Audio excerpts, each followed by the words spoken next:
So I think that nothing brings out the worst in us like competition. And we're most competitive not at what we're good at, but at what we think we ought to be good at. And for me, that is word games. I've always loved word games. I've been obsessed with them, boggle, anagrams. I lost a year of my adult life in the early 2000s to an online game called Yahoo Word Racer. Anyone else? So addictive. But a few years ago, I decided to really get into the biggest word game there is, the king of all word games, which is, of course, Scrabble. Someone said Wordle? Clearly a millennial. No, Scrabble. And so I did what you're supposed to do when you're trying to become a Scrabble person. I joined a Scrabble club. Every Tuesday night, I went to the Chevy Chase Rec Center to play with all the retirees. I learned all 101 acceptable two-letter words in the Scrabble dictionary. Great words that are nowhere else in the universe. Words like za, Z-A, short for pizza. Qi, Q-I, the Chinese life force, created a lot of controversy and was added to the Scrabble dictionary in 2006. Then I memorized all 1,119 acceptable three-letter words. Great words in there, words you'll never use. Words like cume, C-W-M. Cume, it means a Welsh hill. It's a great word, 3 letters, no vowels, all high-value tiles, and you will never use it in real life. Like, I cannot imagine that even if I were on a hill in Wales, that I would have the occasion to say, this is a nice cume. So I studied, and I practiced, and I learned, and I played, but as much as I did, I just could not match these other guys at Scrabble Club. It was insane. Here's an example of how outclassed I felt at Scrabble Club. There's one night I'm playing against this guy who's ranked really high, but I'm doing great. It's toward the end of the game and we're almost tied. But there's one blank tile left, and I'm pretty sure he has it. So blank is like a wild card. It can be any letter in the alphabet. And most good Scrabble players will try to turn that blank into a bingo. That's a play that uses all 7 of your letters. And so instead of making my highest scoring play, I go defensive. I close down the board. So there's no way my opponent can use that blank to make a bingo unless it's got some combination of letters unknown to the English language, which is exactly what he does. He stares at his letters for like 5 seconds and lays down Hrivnia. H-R-Y-V-N-I-A, Hrivnia. I say the most logical thing to say, which is challenge. We go to the Scrabble dictionary. It's good. Hrivnia. And as we're cleaning up after the game, and I'm saying to him, how do you even know a word like Hrivnia? What the hell even is a Hrivnia? As I am saying this, another player walking by overhears our conversation, reaches into his pocket, takes something out, and places it on the game board. It's a Hrivnia. A Hrivnia apparently is a small Ukrainian coin. That's how good these people are. Not only that they know a word like Hrivnia and can find it in 5 seconds in a rack of 6 tiles and a blank, but they actually walk around, some of them, with a Hrivnia in their freaking pockets.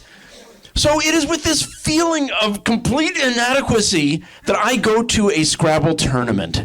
Now, some tournaments are like these big multi-day affairs on a cruise in Singapore or something. That's not what this was. This was just like a little Scrabble fundraiser for literacy at a high school in Baltimore.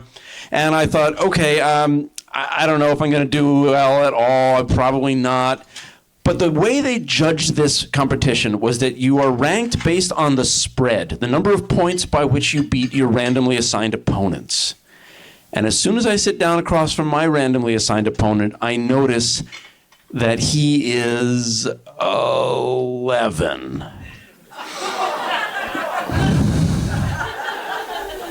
Now, before I tell you what happens next, I have to say in my defense, there are brilliant 11-year-olds who play Scrabble. 11, 12-year-old kids regularly win these national Scrabble competitions. So for all I knew, I was sitting across from a little prodigy. But that's not actually who this guy was. It was just some kid who came to the Scrabble fundraiser with his dad. But I've got really good tiles. And so I open strong. I open with quire, Q-U-I-R-E. It's an ancient bookbinding term. The Q is on double letter. The whole play is doubled. It's worth 48 points. I later front hook quire to make squire. I later front hook squire to make esquire. My next rack is AEFRTU blank. So I'm scrambling around the letters, looking for that bingo, for that 7-letter play, and it actually has to be an 8-letter play because the only space to play it is through the letter D on the board. And I see outfared, OUTFARED. I fared better than you did. I outfared you. Maybe. And so I make the play, missing the actual bingo, featured. Whoops. Didn't notice that later. I got home and typed in the anagram generator.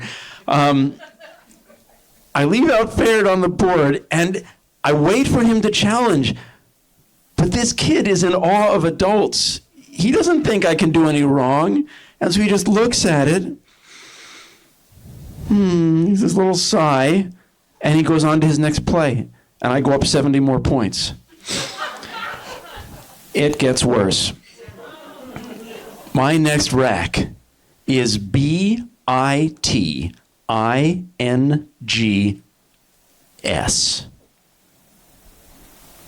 Bitings? More than one biting? I cannot eat this biscuit, for there are several bitings about the edge. I don't know. I'm thinking, well, I wouldn't have any place to put it any. Wait a minute. Choir, squire, esquire. Besquire? Milady, I besquire thee about the town. Do not eat the biscuit.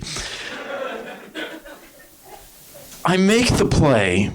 The B that both words share is on triple word score. The play is worth 140 points. It is, in fact, the highest scoring single play that anybody will make in that room that entire night.